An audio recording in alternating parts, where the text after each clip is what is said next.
ഇന്ന് അച്ഛനെ നൈറ്റ് ആയതുകൊണ്ട് ഞാനും ഉണ്ണികളും മാത്രമേ ഉള്ളൂ കേട്ടാ.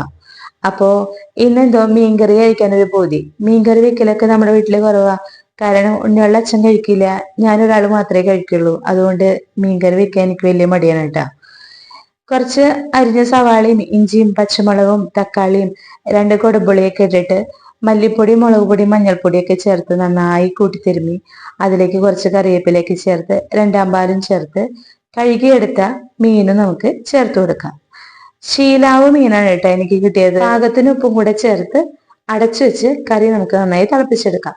നന്നായി തിളച്ചു വന്നു കഴിഞ്ഞാൽ നമുക്ക് തുറന്നു വെച്ച് നന്നായി കറി വറ്റിച്ചെടുക്കാം. കറി നന്നായി വറ്റി വന്നു കഴിയുമ്പോൾ ഒന്നാം പാൽ ഒഴിച്ച് നമുക്ക് സ്റ്റവ് ഓഫ് ചെയ്യാം.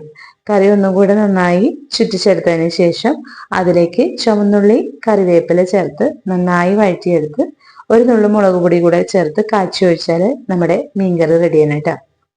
കറിയൊക്കെ റെഡി ആയി കഴിഞ്ഞാൽ പിന്നെ നമ്മൾ ഊണ് കഴിക്കുക കേട്ടാ. ഞാനും ഉണ്ണികളും മാത്രം ഉള്ളത് കൊണ്ട് നമ്മൾ വേഗം ഊണ് കഴിഞ്ഞ് കിടക്കൂട്ടാ. അമ്മണിക്കുട്ടിക്ക് അപ്പുണ്ണിക്കൊക്കെ പനിയും ജലദോഷമൊക്കെ ആയിരുന്നു കേട്ടാ. ഇപ്പൊ ഒക്കെ മാറി സുഖമായി വരണു കേട്ടാ രണ്ടുപേരും. അമ്മണിക്കുട്ടി രണ്ട് കയ്യിലും മൈലാഞ്ചിട്ടുണ്ട് കേട്ടാ. അതിനായിട്ടാ നിങ്ങൾക്ക് കാണിച്ചു തരുന്നതാള്. ഊണ് കഴിക്കലൊക്കെ കഴിഞ്ഞ് അങ്ങോട്ടും ഇങ്ങോട്ടും കുറച്ചു നേരം തുള്ളിച്ചാടി നടന്നതിന് ശേഷം പിന്നെ രണ്ടുപേരും ഉറങ്ങാൻ കിടന്നു കേട്ടാ. പാട്ട് വെച്ചു കൊടുത്താൽ രണ്ടുപേരും ഉറങ്ങിക്കൊള്ളൂട്ടാ, അല്ലെങ്കിൽ അമ്മ പാട്ട് പാടണം.